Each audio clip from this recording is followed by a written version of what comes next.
வணக்கம். இன்றைய தலைப்புச் செய்திகள். வங்கிக் கணக்குகளை விற்று களவாடிய கள்வர்கள் போலி கால் சென்டர் மூலம் 1000க்கும் மேற்பட்டோரிடம் மோசடியில் ஈடுபட்ட இணையவழி குற்றவாளிகள் கைது. லஞ்ச வழக்கில் கைதான பொதுப்பணித்துறை தலைமை பொறியாளர் உள்ளிட்ட 3 நீதிமன்றம் ஜாமீன். தேசிய மொழிபெயர்ப்பு திட்டத்தில் உருவாக்கப்பட்ட பாஷினி மொழி பெயர்ப்பு செயல் புதுவையில் செயல்படுத்த கவர்னர் தலைமையில் ஆலோசனை. வரும் ஏப்ரல் 13ஆம் தேதி ஆரோவில் ஆதிசக்தி கலாச்சார மைய நிறுவனர் வீணாபாணி நினைவாக தலைவிழா. இனி விரிவான செய்திகள். போலி கால் சென்டர் மூலம் கடந்த 2019ஆம் ஆண்டு முதல் 1000க்கும் மேற்பட்டோரிடமிருந்து பல கோடி ரூபாய் மோசடி செய்த இணையவழி குற்றவாளிகளை புதுச்சேரி இணையவழி காவல்துறையினர் கைது செய்து அதிரடி நடவடிக்கை மேற்கொண்டனர். புதுச்சேரியை சேர்ந்த சிவனேஷ் என்பவர் வேலை வாய்ப்பிற்காக பல்வேறு இணையதளங்களில் பதிவு செய்ததை அடுத்து அவருடைய மொபைல் எண்ணிற்கு தொலைபேசி மூலம் தொடர்பு கொண்ட நபர் தன்னை HR என அறிமுகப்படுத்திக் கொண்டு IT நிறுவனத்தில் வேலை வாங்கி தருவதாக உறுதியளித்துள்ளார். அதன்பின் அந்த நபர் தேர்வு கட்டணம், செயலாக்க கட்டணம் போன்ற பல்வேறு கட்டணங்களை டெபாசிட் செய்யுமாறு கூறியுள்ளார். அவர் கூறியதை நம்பிய சிவனேஷ் அவர் கூறிய வங்கி கணக்கிற்கு 1,73,994 ரூபாய் பணத்தை பல்வேறு தவணைகளாக குற்றவாளியின் வங்கி கணக்கிற்கு செலுத்தியுள்ளார். அதன் பிறகு சிவனேஷ் அவர்களை பலமுறை தொடர்பு கொள்ள முயற்சித்த பொழுது தொடர்பு கொள்ள இயலவில்லை. அதன் பிறகு இணையவழி மோசடிக்காரர்களால் தான் ஏமாற்றப்பட்டதை உணர்ந்த சிவனேஷ் இது தொடர்பாக இணையவழி காவல் நிலையத்தில் கடந்த 14ஆம் தேதி புகார் அளித்தார். இதையடுத்து வழக்கு பதிவு செய்த புதுச்சேரி இணையவழி போலீசார் விசாரணையை மேற்கொண்டனர். அந்த விசாரணையில் குற்றவாளிகள் பற்றிய விவரம் தெரிய வந்தது. மேலும் குற்றவாளிகளின் மொபைல் எண்கள் மற்றும் வங்கி கணக்குகளை ஆய்வு செய்ததில் அந்த கணக்குகள் பர்வீன் மற்றும் கௌரவ் என்பவர் பயன்படுத்தியது தெரிய வந்தது. அவர்கள் ஹரியானா பகுதியை சார்ந்த நபர்கள் என்பது கண்டறியப்பட்டது. தொடர்ந்து தனிப்படை குழு அமைத்து டெல்லி சென்று சைபர் குற்றவாளிகளான பர்வீன் மற்றும் கௌரவ் ஆகிய இருவரையும் கைது செய்து புதுச்சேரி சைபர் கிரைம் காவல் நிலையம் கொண்டு வந்தனர். அவர்களிடம் விசாரணை மேற்கொண்டதில் பர்வீன் என்பவர் ஒரு சிம் கார்டு 500 ரூபாய்க்கும் மற்றொரு வங்கி கணக்கு 5000 ரூபாய்க்கும் மொத்தம் பல்வேறு சிம் கார்டுகள் மற்றும் 100க்கும் மேற்பட்ட வங்கி கணக்குகளை கௌரவ் என்பவரிடம் பணத்திற்காக விற்றுள்ளார். கௌரவ் என்பவர் 2019 வேலைவாய்ப்பு பெற்று தருவதாக கூறி 1000க்கும் மேற்பட்ட நபர்களிடம் கடந்த ஆண்டுகளில் பல கோடி ரூபாய் வரை மோசடி செய்துள்ளது தெரிய வந்தது. குற்றம் சாட்டப்பட்ட பர்வீன் மற்றும் கௌரவ் ஆகிய இருவரையும் புதுவை தலைமை நீதித்துறை நடுவர் முன் ஆஜர்படுத்தி சிறையில் அடைத்தனர். தொடர்ந்து கூடுதல் காவல் கண்காணிப்பாளர் நாரசைத்தன்யா செய்தியாளர்களை சந்தித்தார். அப்பொழுது போலியான கால் சென்டர்கள் பதிவு செய்யப்படாதது கண்டறியப்பட்டு அவர்கள் மீது சட்டப்படி கடுமையான நடவடிக்கை எடுக்கப்படும். போலி அப்ளிகேஷன் மூலம் மோசடி செய்யும் நபர்கள் மீது கடுமையான நடவடிக்கை எடுக்கப்படும். தெரியாத நபர்களிடமிருந்து வாட்ஸ்அப், இன்ஸ்டாகிராம், ஃபேஸ்புக் ஏதேனும் அழைப்புகள் வந்தால் அதை முற்றிலும் நம்ப வேண்டாம். மும்பை காவல்துறை, CBI மற்றும் ட்ராய் அதிகாரிகள் அழைப்புகள் வந்தால் அதனையும் நம்ப வேண்டாம். இதுபோன்ற சைபர் குற்றவாளிகள் அதிகாரிகளைப் போல ஆள் மாறாட்டம் செய்து உங்கள் செல்போன் நம்பர் அல்லது உங்கள் வங்கி கணக்குகள் சைபர் குற்றம் ஹவாலாவில் ஈடுபட்டுள்ளதாக கூறி உங்களை மிரட்ட துவங்குவார்கள். மேலும் விரைவில் அவர்கள் உங்களை கைது செய்யாமல் இருக்க பணம் கேட்டு மிரட்டுவார்கள். ஆன்லைன் மோசடியில் சிக்குவதை தவிர்க்க சமூக ஊடகங்களில் வரும் போலியான தகவல்களை முற்றிலும் நம்ப வேண்டாம் என கேட்டுக்கொண்டார். லஞ்ச வழக்கில் சிறையில் உள்ள புதுச்சேரி பொதுப்பணித்துறை தலைமை பொறியாளர் தீனதயாளன் உள்ளிட்ட 3 பேருக்கு நீதிமன்றம் ஜாமீன் வழங்கியுள்ளது. சாலை அமைக்கும் பணிக்கு லஞ்சம் பெற்றதாக எழுந்த புகாரில் புதுச்சேரி பொதுப்பணித்துறை தலைமை பொறியாளர் தீனதயாளன், செயற்பொறியாளர் சிதம்பரநாதன் மற்றும் ஒப்பந்ததாரர் இளமுருகன் ஆகிய 3 காரைக்காலில் CBI சுற்றி வளைத்து கைது செய்தது. அவர்களிடமிருந்து 75 லட்சம் ரூபாய் பணம் பறிமுதல் செய்யப்பட்டது. 3 பேரும் நீதிமன்ற காவலில் காரைக்கால் கிளை சிறையில் அடைக்கப்பட்டனர். புதுச்சேரி பொதுப்பணித்துறை தலைமை பொறியாளர் உள்ளிட்ட அதிகாரிகள் ஊழல் வழக்கில் CBI அதிகாரிகளால் கைது செய்யப்பட்டுள்ள சம்பவம் புதுவை அரசியலில் பெரும் பரபரப்பை ஏற்படுத்திய நிலையில் இவ்வழக்கில் புதுச்சேரி பொதுப்பணித்துறை அமைச்சர் லட்சுமி நாராயணனுக்கும் தொடர்புள்ளதாகவும் அவரையும் கைது செய்ய வலியுறுத்தியும் அவர் தார்மீக பொறுப்பேற்று பதவி விலக கோரியும் காங்கிரஸ் மற்றும் சமூக அமைப்புகள் போராட்டத்தில் ஈடுபட்டன. இந்த நிலையில் பொதுப்பணித்துறை தலைமை பொறியாளர் தீனதயாளன், செயற்பொறியாளர் சிதம்பரநாதன், ஒப்பந்ததாரர் இளமுருகன் உள்ளிட்ட 3 ஜாமீன் கோரி சென்னை உயர்நீதிமன்றத்தில் மனு தாக்கல் செய்திருந்த நிலையில் அவர்கள் 3 பேருக்கும் நிபந்தனை ஜாமீன் வழங்கி சென்னை உயர்நீதிமன்றம் உத்தரவு பிறப்பித்துள்ளது. மத்திய தகவல் தொழில்நுட்ப அமைச்சகத்தின் பாஷினி மொழிபெயர்ப்பு செயலியை புதுவையில் செயல்படுத்த நடவடிக்கை எடுக்கப்பட்டுள்ளதாக துணைநிலை ஆளுநர் கைலாஷ்நாதன் தெரிவித்துள்ளார். மத்திய மின்னணு மற்றும் தகவல் தொழில்நுட்ப அமைச்சகத்தின் பாஷினி மொழிபெயர்ப்பு திட்ட அதிகாரிகள் குழுவினர் புதுவை துணைநிலை ஆளுநர் கைலாஷ்நாதனை ராஜ்நிவாசில் சந்தித்தனர். அப்பொழுது தேசிய மொழிபெயர்ப்பு திட்டத்தில் உருவாக்கப்பட்ட பாஷினி மொழிபெயர்ப்பு செயலியை புதுவை மாநிலத்தில் செயல்படுத்துவது குறித்து ஆலோசனை மேற்கொள்ளப்பட்டது. இதில் தகவல் தொழில்நுட்பத்துறை செயலர் முத்தம்மா, தேசிய தகவலியல் மைய இயக்குநர் கோபி விஸ்வநாதன் ஆகியோரும் பங்கேற்றனர். மத்திய அரசின் முயற்சியால் உருவாக்கப்பட்டுள்ள பாஷினி மொழிபெயர்ப்பு செயலி பல்வேறு மொழிகள் பேசும் இந்திய மக்கள் அனைவருக்கும் பயனளிக்கும் வகையில் அமைக்கப்பட்டுள்ளது. இந்த செயலி மூலம் குறிப்பிட்ட மொழியிலிருந்து அடுத்த மொழிக்கு எழுத்து வடிவில் மொழிபெயர்க்கவும் பேசுவதை அடுத்த மொழிக்கு மொழிபெயர்க்கவும் சாத்தியமாகும். மத்திய குழுவினர் இது குறித்தும் தெரிவித்துள்ளனர். அரசின் நலத்திட்டங்கள் அனைத்தும் மக்களுக்கு எளிதில் புரியும் வகையில் அவரவர் தாய்மொழிகள் எடுத்து கூற பாஷினி செயலி உதவும் எனவும் விளக்கினார்.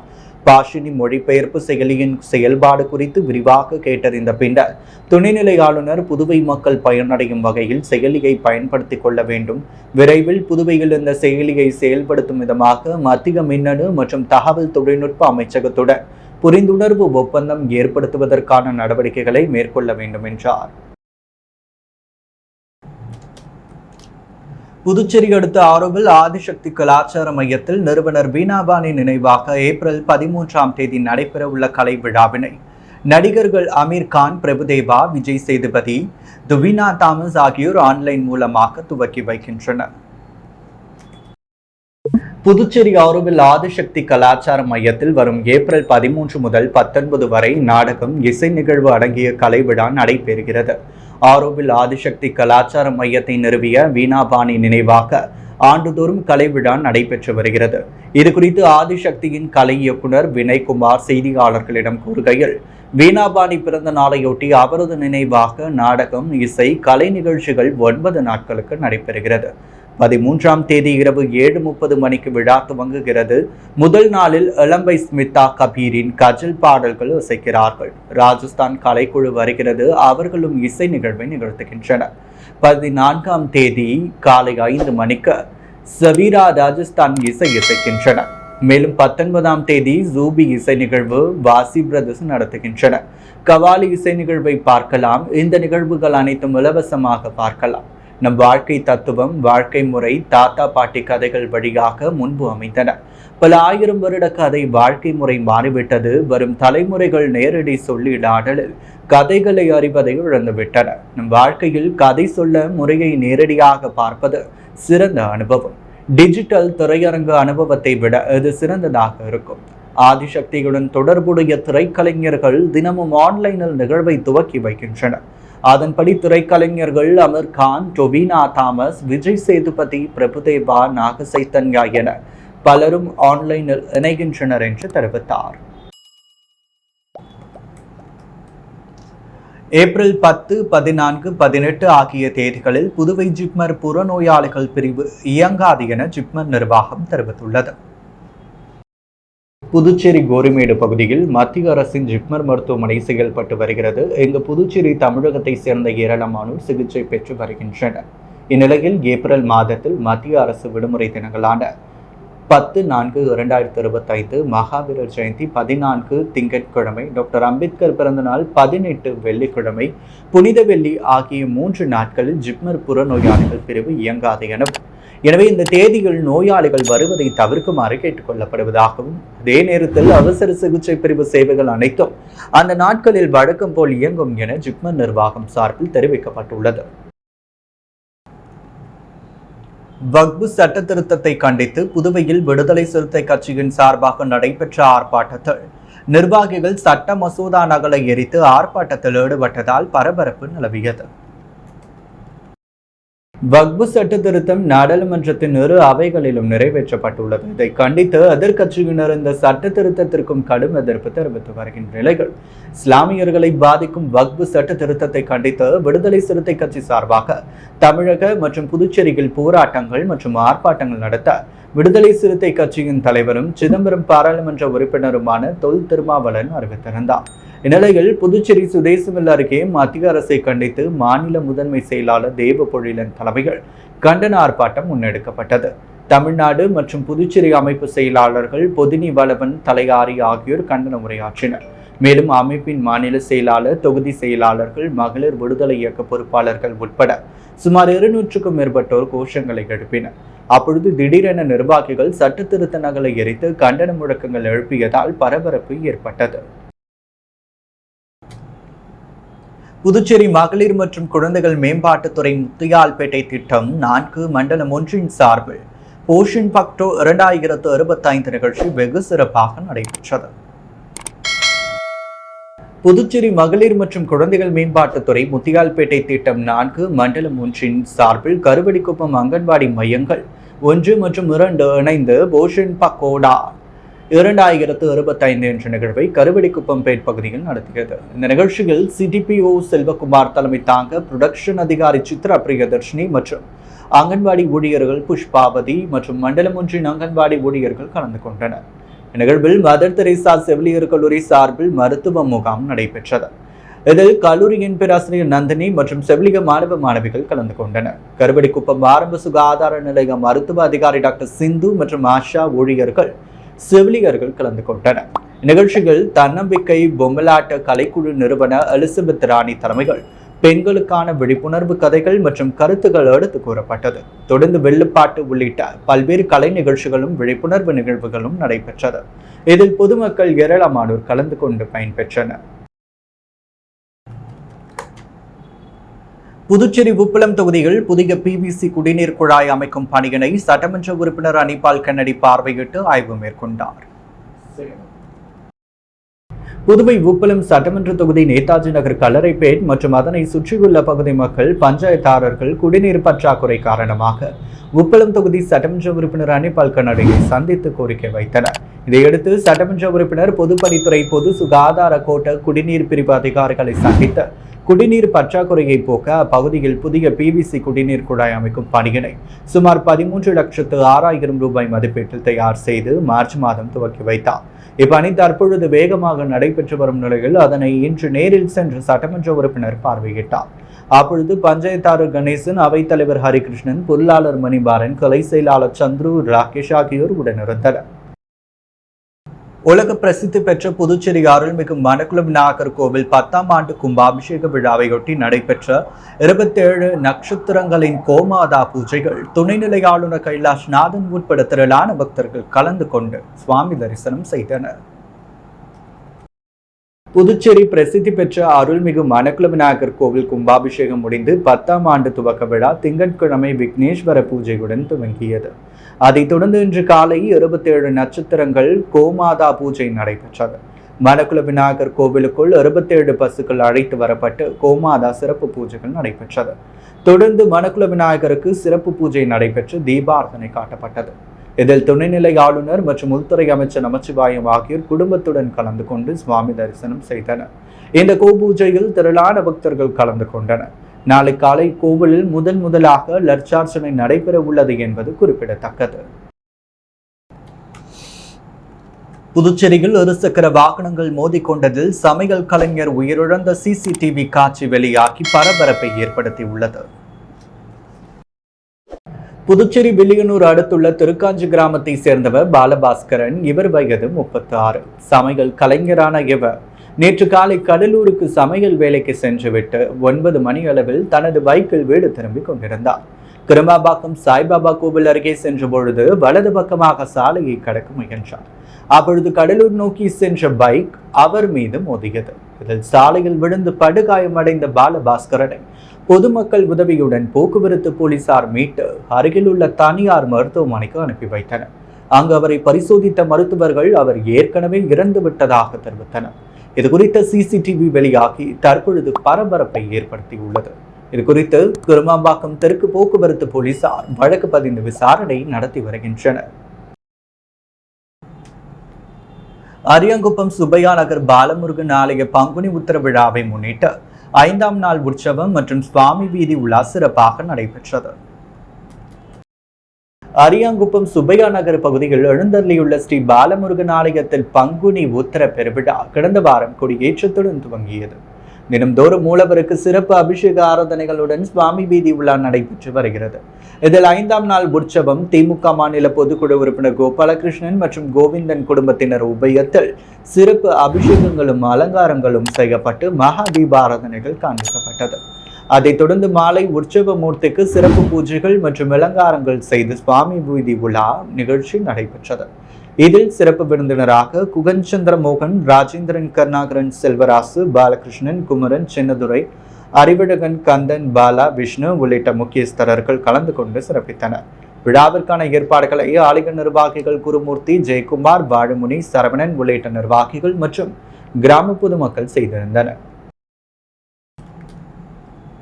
புதுச்சேரியில் உயர்நீதிமன்ற வழக்கறிஞர் ஐயப்பன் ஏழை மாணவர்களுக்கு 5வது நாளாக ஸ்கூல் பேக், நோட் புக், கல்வி உபகரணங்களை வழங்கினார்.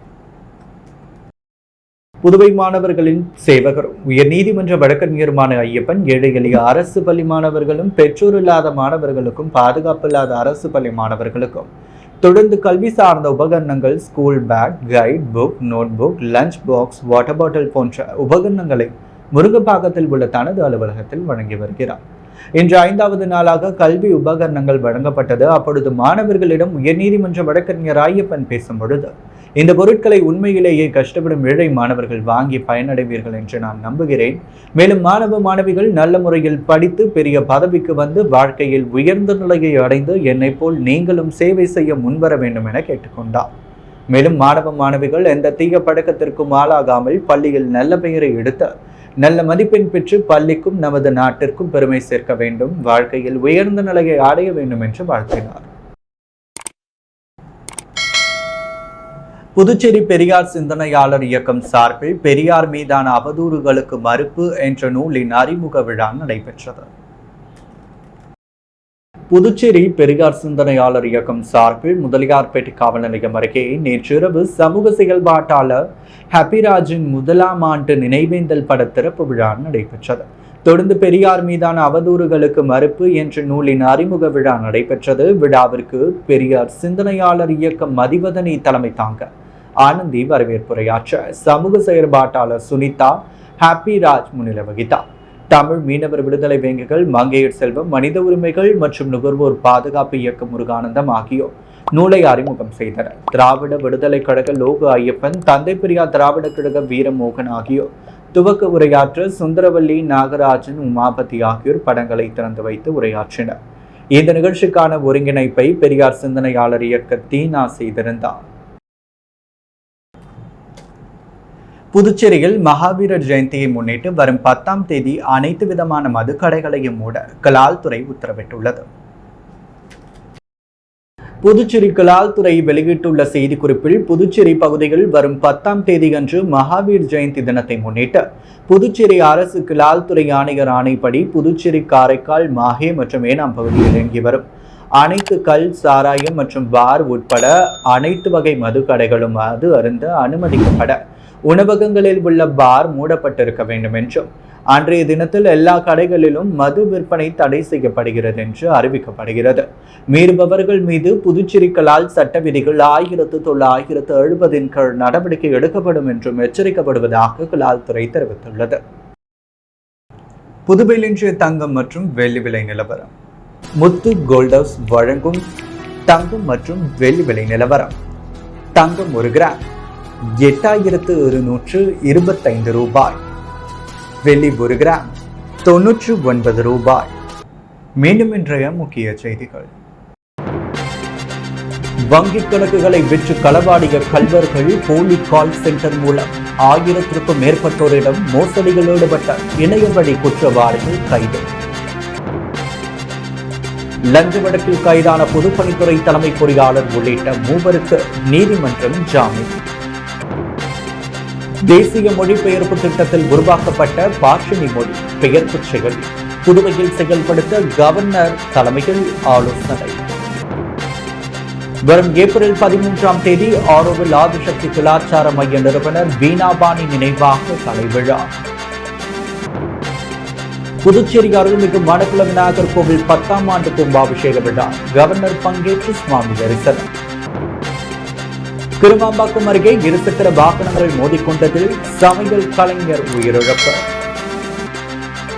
இத்துடன் எஸ் மீடியாவின் செய்திகள் நிறைவடைகின்றன. வணக்கம்.